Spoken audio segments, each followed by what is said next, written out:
والصلاة والسلام على رسول الله أما بعد. ده القواعد الأصولية بلا قاعدة ده بنزد يشتم مصنف ويجي الأصل في العبادات الإطلاق إلا بدليل. أصل في عبادات وكسي شيء لك إطلاق دي بغير دليل. نو قاعدة مطلب دا ده چې هر یو عبادت کې په مونږ چې کوم دی هغه په اطلاق باندې عمل کو تر څو پورې چې قید د هغې دپاره شریعت کې راغلی نه وي. قید څه شی لکه شریعت کې د هغه دپاره څه قید وارد شوی نه وي. اصل په عباداتو کې اطلاق دی. پوه شئ که نه؟ اصل په عباداتو کې څه شی دی لکه اطلاق دی.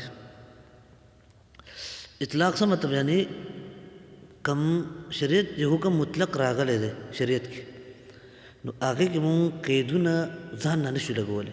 صحیح ده که نه؟ سواء کانه برابره ده که دا قید د زماني وي. صحیح ده که نه؟ که قید د یو صفت وي. پوه شئ که نه؟ که قید د یو هیئت وي. پوه شئ که نه؟ او که قید د یو مکان وي. پوه شئ؟ دغه شانتې نور قیدونه چې کوم دي دا قیدونه مونږ په هغې کې نه لګو. پوه شئ؟ اوس الله رب العالمین ذکر چې کوم دی هغه مطلق فرض کړی دی. ذکر څه ذکر دی؟ مطلق فرض کړی دی. مطلق مطلب هغې ترغیب ورکړی دی. شریعت کې هغه مطلق راغلی دی چې اذکار کار نبی صلی الله علیه وسلم یذکر کل احیان. نبی صلی الله علیه وسلم په هر ټایم ذکر کو. اوس ذکر مطلق راغی. یو سړی په دې دپاره دا شرط لګوي چې ګوره ذکر په جومات کې کېږي او په غیر جومات کې نه کېږي. دا به سړی بس راوړي هلکه دلیل به راوړي. اوس که مونږ نه څوک دلیل غواړي چې تاسو ولې وایئ چې ذکر مطلق دی مونږ چې اصل په عباداتو کې اطلاق دی. پوه شئ که مونږ سره قاعده ده دلیل او قانون دا دی چې نقطه د فار دپاره یې کار دپاره نه وي. خوشحاله شو سړی هلکه. پوه شئ که دغه شانتې یو سړی دا دغه لګي چې ذکر به سهار کې به کوي او ماښام به نه کوي. یا سهار کې ذکر کول افضل دی او ماښام کې مفضول دی. لکه مثال هغه دومره اجر نشته. یا په دې هیئت به ذکر کوي چې جهر به کوي په هغې کې. پوه شئ که هر یو قید چې هغه لګوي په دې کې نو اوس هغې نه مونږ څه غواړو هلکه دلیل غواړو. پوه شئ که نه؟ مونږ وایو چې اصل په عباداتو کې اطلاق دی او ته چې د قیدونه لګې دې دپاره به دلیل راوړي. دې دپاره به څه راوړي هلکه دلیل راوړي. دغه شانتې ډېر شیزونه داسې دي چې هغه مطلق په شریعت کې راغلي دي او خلکو فقهاو په هغې کې څه شی کړی دی هلکه شروط مقرر کړي دي. فقهاو په هغې کې څه کړي دي هلکه شروط مقرر کړي دي. خو د شرطونو نه به اعتبار یې هلکه د شرطونو نه به اعتبار یې کم یو شرط. اوس یو شرط دی هغه په شریعت کې راغی هغې دپاره به مونږ به ونو چې دې دپاره. اوس مثال ذکر پټ کول د اولاد دی. ذکر پټ کول څه شی دی؟ ولې دلته کې دلیل نشته دی. واذکر ربک فی نفسک. مونږ سره دلیل نشته. اوس که کوم ځای کې دلیل راشي نو هلته کې به مونږ څه کوو؟ هلته کې مونږ هغه دلیل له به ګورو د هغې د وجې نه به قید لګو. خو چې دلیل نه وي هلته به مونږ قیدونه نه لګو ځکه چې اصل په عباداتو کې څه شی دی لکه اطلاق دی. اصل په عباداتو کې اطلاق دی. ها نو دا قاعده ده. دې کې اوس د نور مثالونه د قاعدې واوره. لکه شریعت جمعې مونځ څه کړی دی لکه مطلق فرض کړی دی. څه کړی دی لکه مطلق فرض کړی. مطلق من وجهین. صحیح ده که نه؟ دا اطلاق او تقیید چې کوم دا امور اضافیه دي. دا څه شی دی لکه یو شی په نسبت د یو شي به مطلق او بل شي په نسبت مقید دی. لکه مثال ته خو وایې چې جمعې مونځ مطلق نه ځکه چې زنانه ترنه خارج دي. قید خو سړیتوب لګولی دی که نه؟ پوه شئ هلکه او دا خو قید خو لګولی دی سړیتوب. ته څنګه وایې چې هلکه ګور دغه مسافر ترنه خارج دی. قید د عدم سفر خو لګولی دی. نه داسې نه وایو. اطلاق په نسبت د تعداد ته دی. صحیح ده که نه؟ داسې نه دی ویلي چې یو کس به وي نو هغه دوه کسان به وي نو هغه به جمعې مونځ کوي او درې کسان به وي نو هغه کوي څلور کسان به وي نو هغه کوي. الله به جمعې مونځ مطاقه کېږي. لکه بعضې خلکو شرط لګولی درې کسانو. حنابلو دا شرط لګولی چې درې کسانو نه کم وي نو بیا به جمعې مونځ نه کېږي. بعضې کسانو دا شرط لګولی چې څلوېښت کسان به وي. څلوېښت کسان کم وي نو بیا جمعې لمونځ نه کېږي. احناف پکې دا شرط لګولی چې بخار به وي مصر کې به کېږي، که مصر نه وي نو بیا جمعې لمونځ نه کېږي. پوه شوې که نه؟ دا ټول شرطونه دي. دا قیدونه خلکو لګولي. څه شی لګولي؟ دا قیدونه خلکو لګولي. د قیدونو اعتبار شته لکه نشته دی. ولې؟ ځکه چې په دې دلیل نشته دی. شریعت چې مونږ ګورو صرف یو امام یو مقتدي بیا هم جمعې لمونځ کېږي. ولې؟ الاثنان وما فوقهما جماعت. دو کسانو دین دونه زیات دې ته څه ویلی دی؟ جماعت ویلی دی. او جمعې لمونځ په جماعت سره کېږي. پوه شوې هلکه؟ خبره ختمه شوله. نو دې اطلاقاتو ته دې قیدونو له اعتبار شته نشته دی. اصل په عبادت کې څه شی دی هلکه؟ اطلاق دی. څوک چې دا قیدونه لګوي دلیل به هغه راوړي که مونږ راوړو؟ هغه به راوړي هلکه. پوه شوې که نه؟ دغه شانتي عامه شریعت په هغې باندې مسه پړکي باندې مسه شریعت ویلی دی چې دا جایزه ده، خو دا مطلق فرض کړی دی. مطلق جایز کړی دی. څه شی کړی دی هلکه؟ مطلق جایز کړی دی. څنګه مطلق جایز کړی؟ اوس ګوره تا پټکي تړلی دی، که بغیر د اودس نه دی اچولی دی، که سره د اودس نه دی اچولی دی، که الله دې وکړي په دې باندې 10 ورځې تېر شي، که په 20 ورځې تېر شي په دې باندې، صحیح دی که نه؟ که هغه محنقه وي که غیر محنقه وي، که هر څه یې مړه، خو بس پړکې اسم د پړکي په هغې باندې اطلاق کېږي نو دا پړکې څه شی دی هلکه؟ دې باندې مسه جایزه ده. دې باندې مسه څه شی ده؟ جایزه ده. پوه شوې؟ که څوک دا شرط لګوي اوس مثال هلکه پړکې به هغه چې هغه محنقه وي، لکه لاندې د زنې نه هغه کپړه راځي د هغه، دا شرط به صحیح هلکه؟ اصل په عبادتو کې اطلاق دی. پوه شوې که نه؟ ته ولې شرط ښه دا قید چې لګوي مثال طور پر د هغه اودس باندې اچولي، پوه شوې که نه؟ دا قید به صحیح هلکه؟ نه. دغه شانتي دا قید چې خلک ولګوي چې دغه د پکې څه نوم دی دا 3 ورځو نه به زیات به وباسي یا 1 ورځ نه مسافر او مقیم دپاره هغه فرقونه چې کوم په مسه په موضوع کې راغلي دي هغه فرقونه دلته خلک کوي نو دا به صحیح هلکه؟ نه دا به صحیح نه وي. ځکه چې اصل په عبادت څه شی دی هلکه؟ اطلاق دی. پوه شوې هلکه؟ څه نه څه ذهن دې خلاص شو، دې خلاص شو. پوه شوې هلکه؟ ها بله قاعده مصنف راوړي وایي غلبة الظن کافیة فی التعبد والعمل. غلبه ظن چې کوم دی دا کافي دی په څه کې هلکه؟ په تعبد کې، په عباداتو کې. عبادت کې ستا غالب ګمان په عبادت باندې راغی، صحیح دی که نه؟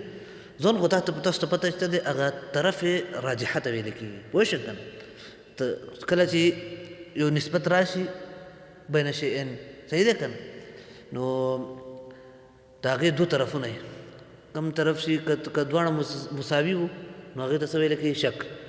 او که چې مثال طور پر اذهان چې ستا د چا خبره مرجوح طرف وو نو څه شی وهم، او که چې راجح طرف وو نو هغې ته څه ویلی کېږي؟ ظن ویلی کېږي. او چې اذهان تام وي نو بیا هغې ته علم ویلی کېږي. دا تاسو هغه کته ویلي په درسو کې. پوه شوې که نه؟ ښه نو غلبه د ظن چې کوم دی دا کافي دی په څه کې هلکه؟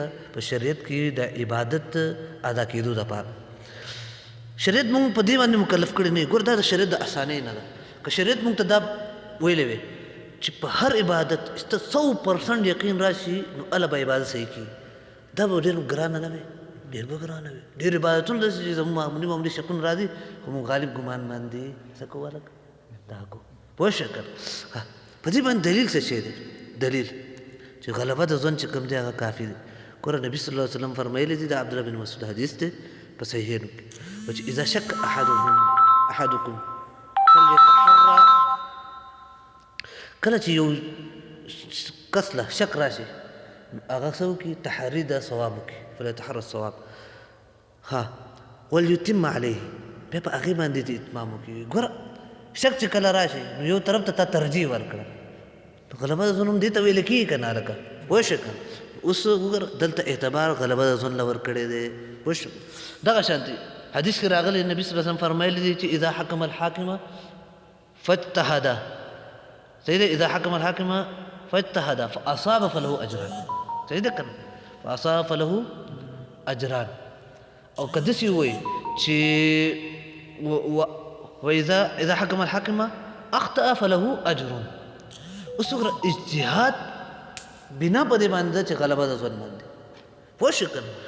یو مسله کې یو مجتهد رالګي دواړه طرفینو ته جانبینو ته دلایل دي نو هغه یو طرف راجح ته دغه کې یو طرف ته مثال طور پر ترجیح ورکړي، دا غلبه د ظن ده که نه؟ دلته خو یقین نشته که نه؟ ها دغه شانتي جی درځم ها دغه شانتي نورو عباداتو کې ته وګوره په باب د رؤیت په رؤا کې یعنی په خوبونو کې ټول احکامات په غلبه د ځون باندې ټول احکامات په څه باندې غلبه ځون اوس وګوره یو سړی راغی تعالی خوب بیان کړ ته خو یو غالب ګمان باندې به یو فیصله وکړي کړ چې غالب ګمان دا دی چې هلکه دی به داسې کړي په 100% یقین باندې څوک داسې ویلی شي داسې کس په دنیا کې څوک چې هغه 100% وایي دقه یقین دغه معنا د خوب ده نو په نو انبیا کولی شي دا خبر ځکه چې هغو ته وحي کېږي نور څوک نشي کولی پوه شئ که دغه شان نور دغه والا شریعت کې ګوره نبي صلی الله علیه وسلم فرمایلی دي چې ته به کله چې لامبې که نه نو سر باندې به 3 لپې اوبه اوبه به اړې او په هغې کې خلال به کوي څه کوي خلال به کوي حتی اذا ظن انه قد اروى بشرته صحیح ده که چې ستا غالب ګمان راشي چې زما د سرمن چې کوم دی هغه د اوبو لون کړی دی وګوره غالب ګمان له اعتبار ورکړي داسې ویلی چې 100% یقین راشي د چا خبره داسې نه دي ویلي ښه ګوره دغه شانتې نور عباداتو کې والا سړی مونځ کوي په هغې کې غالب ګمان باندې فیصله به کوي پوه شو که قبله ده یو سړي نه به قبله ده په هغې کې تحري وکړو ګډوډ شو غالب ګمان به فیصله کوي چې دې طرف ته به قبله وي پوه شو که غالب ګمان به څه کوي لکه دې ضربې باندې فیصله کوي نو غالب ګمان په شریعت کې هغه معتبر دی پوه شو ښه دغه شانتې بله قاعده مصنف وایي چې الاصل نه الاحکام لا تنات بالاوهام احکام چې کوم دی د هغې منات د هغې دارومدار دا په اوهامو نه دی پوه شو که نه الاحکام لا تنات بالاوهام په وهمونو باندې د هغې دغه نشته دی پوه شو څنګه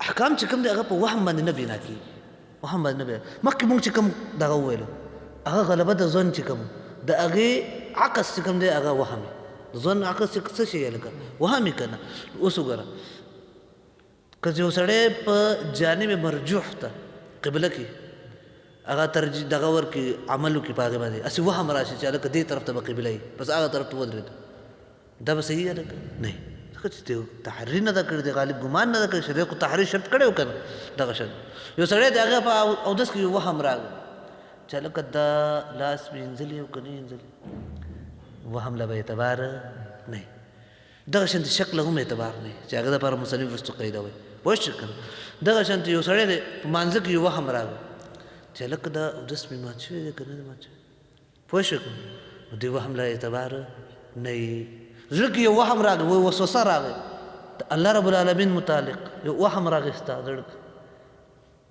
هغې له به اعتبار یې لکه اوهامو باندې احکامات نه بنا کېږي ستا دا وسوسه راغی دا وهم په زړه کې راغی چې هلکه ما به ښځې ته طلاق نه یې ورکړی ډېر خلکو دا وهمونه راځي پوه شو که وهم له شریعت کې اعتبار نشته دی که تاله راغی ته مفتي وې ته به څه فتوا ورکړې هلکه ښځه طلاقه ده که نه ده نه ده طلاقه ځکه چې دا وهم دی پوه شو که نه یو سړی دی په ځان باندې ګمان د بیمارۍ کوي وهم دی ډېر خلکو دا وهم چې هلکه زه ګر بیمار یم زما ته سر خوږېږي ده نو دې باندې د مریض احکامات جاري کېږي هلکه دې له روژه ماتول جایز دي دې له دغه مونځ کې دغه تخفیف جایز دی دې نه جمع ساقطه ده نه وهم باندې احکامات بنا کېږي هلکه نه کېږي دې وجې نه دې ته مونږ وایو نه ته به راځې جمع مانځل هم راځې روژه به هم نیسي د ټول کارونه به کوي ځکه وهم باندې احکامات نه بنا کېږي دواړه طرف ته داسې دی ښه پوه شئ بس دا انشاءالله د بله قاعده به وروستو به سبا به وایو انشاءالله تعالی جزاک الله خیر واسن